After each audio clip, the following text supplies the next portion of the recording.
eo amin'ny tontolon'ny fitrandrahana kosa indray dia nampiantso ny mpanao gazety Androany Maraina Ramatoa Blandine Rahely Arso tompon'ny vato avy any Fianarivy be sy ny mpisolo vava azy i maître Willy Razafinjatovo tao amin'izany no namafisan'ity mpandraraha vatosoa cristal ity ny maha ara-dalàna ny vatony ary nambarany fa nanaovana tsindry azo lena ny tenany. Tsindry azo lena izay no mianjady amin'ity mpandraraha vatosoa fantatra amin'ny anarana hoe Blandine Rahely Arso ity araka nambarany mpisolo vava azy Andriamatoa Willy Razafinjatovo raha namory mpanao gazety Androany teto Akatofotsy. Ara-dalàna ary mazava nefa ny taratasy anam-pelantanany nafahany nampiasa ireo vato ireo araka ny nambarany tao anatin'izany feona tamin'ny mpanao gazety izany ary efa nomeny ministera ny Renakibon'ny tany alalana hitondra ireo vatosoa ireo ny tenany. Famaliana ny resaky ny député ny Fianarivy be sy ny chef de région de Bongolava dia tiako ny manazava etoana ny maha-ara-dalàna ny taratasiko ary ny mahahy io kariera iasako any Bongolava io. Permis d'exploitation izay misoratra amin'ny anarako io nandoany efa 2006 ka hatramin'ny 2015 ny tenako miaraka amin'ny pénalité rehetra.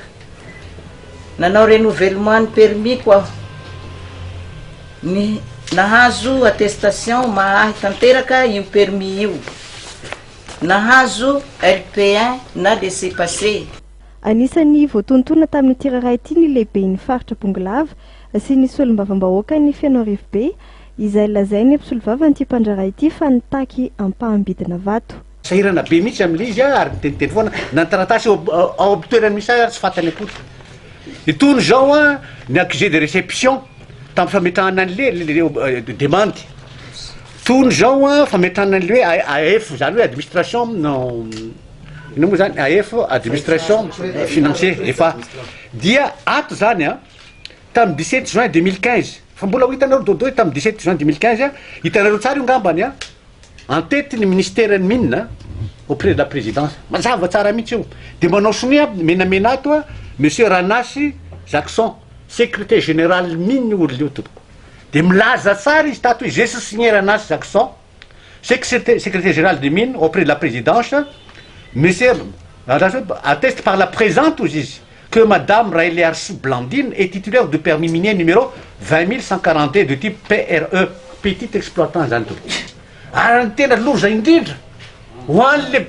CR sy ho an'le député ity taratasy soniavy ny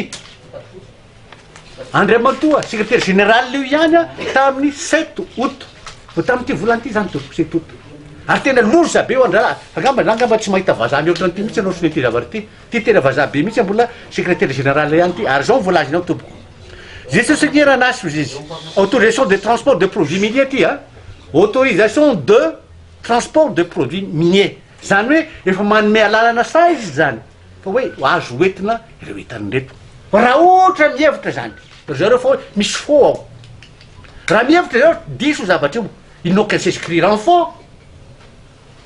Magistrat ke ny olona avy any Bongolava tsy ho fantany ve zany fa zany hoe tia etikendrena fotsiny le raha matao angalana le 60-40% zany aminareo. Nitodika amin'ny fitondram-panjakana ity mpandraraha ity mba hijerena manokana ity raharaha ity izay everiny izy ireo fa mifono fanasoketana.